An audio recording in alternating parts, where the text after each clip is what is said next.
Assalamu alaikum students. Welcome back to my channel Chemistry Bucket. As we started our unit 2 which is structure of atom. In previous lecture we discussed the theories of Democritus and Dalton. In today's lecture we are going to explain Rutherford's atomic model जिसमें सबसे पहले हम introduction देंगे Rutherford का, उसके atomic model का, उसके बाद उसका एक्सपेरिमेंट जो कि उसने परफॉर्म किया, उसके बाद उस एक्सपेरिमेंट से जो ऑब्जर्वेशन उसने हासिल की उसको एक्सप्लेन करेंगे एंड देन कंक्लूजन को डिस्कस करेंगे जो कि इस एक्सपेरिमेंट से उसने हासिल किया and then the main postulates of Rutherford atomic model and lastly उसकी लिमिटेशन को एक्सप्लेन करेंगे। रदरफोर्ड ने 1911 में एक एक्सपेरिमेंट परफॉर्म किया जिसकी मदद से रदरफोर्ड ने प्रोटॉन और इलेक्ट्रॉन की अरेंजमेंट को एक्सप्लेन किया।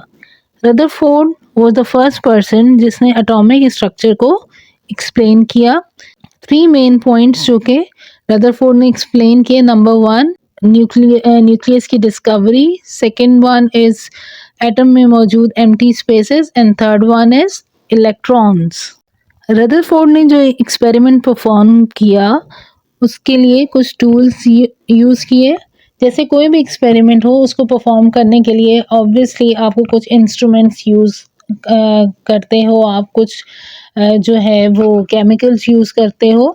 इसलिए सबसे पहले जो टूल्स जो कि रदरफोर्ड ने अपने एक्सपेरिमेंट्स में यूज़ किए वो थे, number 1 radio active source, second one is lead box, third one is thin gold foil and fourth one is zinc sulphide screen. अब हम इन टूल्स को इंडिविजुअली एक्सप्लेन करेंगे कि ये जो टूल्स हैं वो उसने क्यों यूज़ किए और कैसे यूज़ किए। Number 1 is radio active source. As a radio active source जो है वो रदरफोर्ड ने पोलोनियम मेटल को यूज़ किया।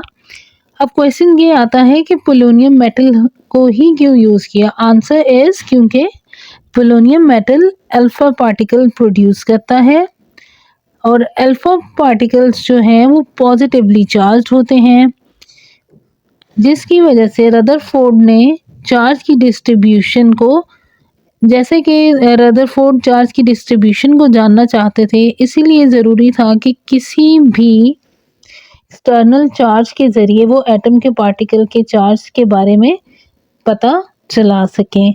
Second one is lead box. अब जो रेडियो एक्टिव सोर्स थी जो कि पोलोनियम मेटल था उसको इनक्लोज किया गया एक लेड बॉक्स के अंदर। उसका रीज़न ये था कि जो जितने भी ये अल्फा पार्टिकल्स जो कि एमिट कर रहा था पोलोनियम मेटल उसको स्कैटर होने से बचाए और उसके अलावा जो एक्स्ट्रा जो अल्फा पार्टिकल्स थे उनको एब्जॉर्ब करे। और चूंकि उस बॉक्स के अंदर एक स्मॉल होल किया गया था ताकि जो तमाम रेज हैं उस स्मॉल होल के ज़रिए कंसंट्रेट होकर वहीं से गुजरें। और नेक्स्ट वन है गोल्ड फॉइल। अब इनके दरमियान एक फॉइल रखा गया था जो कि गोल्ड से बना हुआ था। गोल्ड मेटल को क्यों यूज़ किया गया, गोल्ड एलिमेंट को क्यों यूज़ किया गया, क्योंकि ये मेलिएबल है। मेलिएबल इसलिए क्योंकि वो उससे एक बहुत ही फाइन शीट, पतली शीट बनाना चाह रहे थे, इसलिए gold is the best option. तो और इसका सबसे पतली शीट बनाने का मकसद क्या था, क्योंकि अल्फ़ा पार्टिकल्स उस पर कम से कम एब्जॉर्ब हो सकें। लास्ट वन है हमारे पास जिंक सल्फाइड की स्क्रीन। उसका मेन रीज़न ये था कि जब चार्ज पार्टिकल उस पर जाकर हिट करते हैं तो वो एक ग्लो प्रोड्यूस करते हैं और अपना एक निशान छोड़ जाते हैं।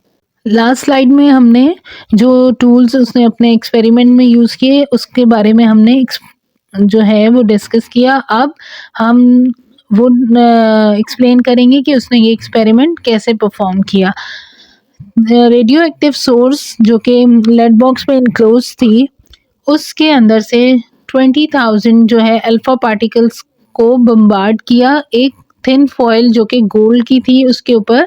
फिर उसने ऑब्ज़र्व किया अल्फ़ा पार्टिकल्स को जिंक सल्फाइड की स्क्रीन पर।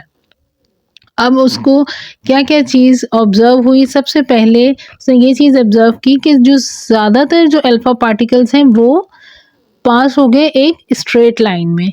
कुछ जो हैं जो अल्फ़ा पार्टिकल्स हैं वो स्मॉल एंगल से डिफ्लेक्ट हुए, और कुछ जो अल्फ़ा पार्टिकल्स हैं जो कि 1 और 2 होंगे वो जिस स्पीड से आए थे उसी स्पीड से डिफ्लेक्ट हो गए बैकवर्ड। और इसके बाद जो कंक्लूजन हमारे पास ये आया कि जैसे कि ज़्यादातर अल्फ़ा पार्टिकल्स जो हैं वो पास हो गए, इससे हमें ये नतीजा मिलता है कि एटम के अंदर ज़्यादातर स्पेस क्या है, एम्प्टी है। सेकेंड वन कि कुछ जो है वो डिफ्लेक्ट हुई स्मॉलर एंगल से, इसका मतलब कि पॉजिटिवली चार्ज पार्टिकल एटम के अंदर मौजूद हैं।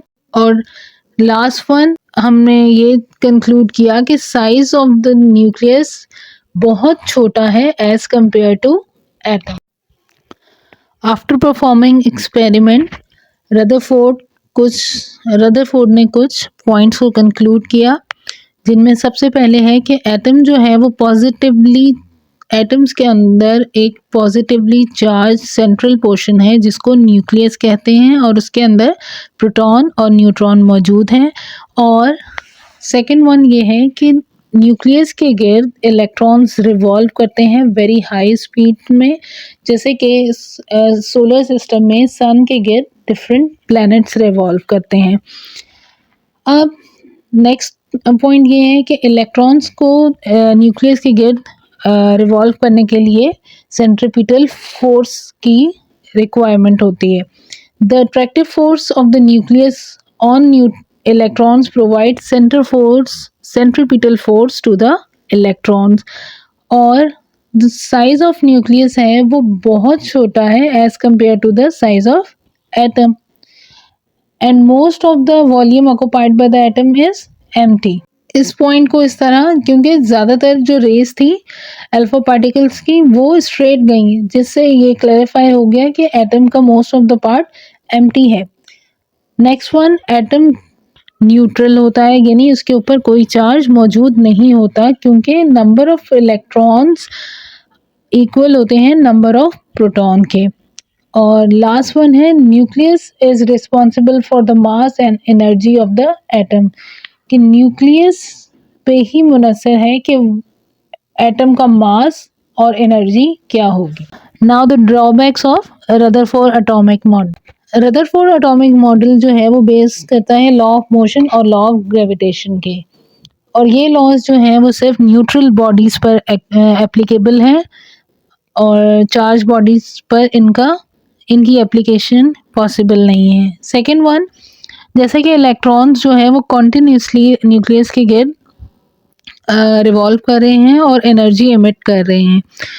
इस तरह से तो क्योंकि कंटिन्यूस एनर्जी की एमिशन के बाद एक टाइम ऐसा आना चाहिए कि वो इलेक्ट्रॉन जो है वो न्यूक्लियस पर गिर जाए, क्योंकि एनर्जी एक पॉइंट पर आकर ख़त्म हो सकती है, लेकिन ऐसा होता नहीं है। नेक्स्ट वन, जैसे कि इसमें एक्सप्लेन किया गया है कि इलेक्ट्रॉन जो है वो कंटिन्यूसली एनर्जी जो है वो एमिट कर रहा है, तो इसके नतीजे में जो स्पेक्ट्रम है वो कंटिन्यूस स्पेक्ट्रम बनना चाहिए, लेकिन हमारे पास जो बनता है वो स्पेक्ट्रम जो होता है वो लाइन स्पेक्ट्रम बनता है। और इस लास्ट पॉइंट जो कि इस मॉडल की लिमिटेशन है वो ये है कि जो रदरफोर्ड एटॉमिक मॉडल है वो सिर्फ और सिर्फ उसकी जो है फिज़िकल प्रॉपर्टीज़ को एक्सप्लेन किया, उसने जो है इसमें केमिकल प्रॉपर्टीज़ किसी भी एलिमेंट की केमिकल प्रॉपर्टीज़ को एक्सप्लेन नहीं किया। So that's all for today's lecture. आने वाली वीडियोज़ में हम यूनिट 2 को मज़ीद एक्सप्लोर करेंगे। Thank you for watching. अल्लाह हाफिज़।